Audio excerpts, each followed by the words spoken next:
পঞ্চায়েত অফিসে আইছিল, আমরা এখানে দীর্ঘদিন ধরে 2 বছর ধরে আমরা কোনো রেগার কাজ কোনো কিছু নাই, পুরা 2 বছর অবধি, প্রায় 8 বছর অবধি আছে, রানিং আছে আর কি। এই কাজ পাওয়ার নেই, আমাকে সেক্রেটারি লইয়া কনফারেন্স করা হয়েছি। সেক্রেটারি আমার খুব ভালো লোক, সেক্রেটারিও ও আমরা সাথে আগামীকালে গ্রাম সভা করবো। আর বৃহস্পতিবার সোমবার থেকে আমরা এটা রেগার কাজ ধরবো আর কি। অবধি 2-3 বছর ধরে আমরা পুরো কাজ পাইতেছি না। গ্রামের লোক 11 দিন ধরে কোনো বৃষ্টির ঘূর্ণ বায়ু আসে নাই, কোনো কাজ কিছু, কোনো কর্মক্ষেত্র নাই, কেউ টাকা পয়সা কোনো ইনকাম নাই। এর জন্য আজকে আমরা পঞ্চায়েত সেক্রেটারি আমরা সাক্ষাৎ করলাম আর কি। কোন পঞ্চায়েতে আছে? সাইডাছড়া পঞ্চায়েতে।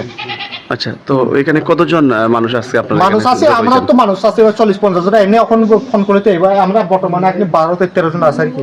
পঞ্চায়েত সচিব কি আশ্বাস দিয়েছেন আপনাদেরকে? আমি পঞ্চায়েত সচিব আমার কাছে সকাল দিয়ে আগামীকালকে গ্রাম সভা করব। এরপরে 5 দিন পরে রেগার কাজটা করাবো আর কি। আপনার নামটা? আমার নাম হলো তরণ সিং দেববর্মা। গঙ্গানগর এলাকা না, সাইডাছড়া সাদাচুড়া এলাকা ওয়ার্ড 2 নং ওয়ার্ড। ধন্যবাদ।